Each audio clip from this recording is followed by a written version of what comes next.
সতলোকাশ্ৰম ধনধামলৈ আপোনালোকক আদৰিছো।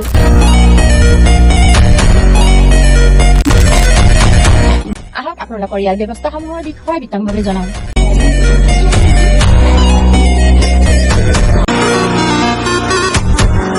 এনেধৰণৰ আধ্যাত্মিক প্ৰদৰ্শনী স্থল হয়তো আপোনালোকে এয়াই প্ৰথম দেখিছে।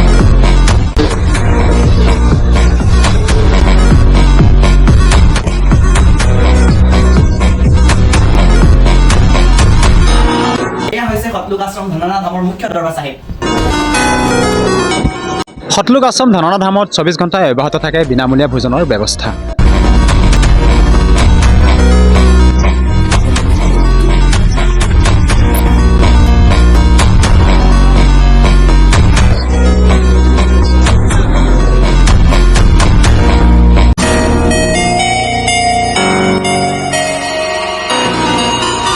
এনেকুৱা বিশাল সমাগমলৈ আপোনালোকে আহিবলৈ নাপাহৰিব।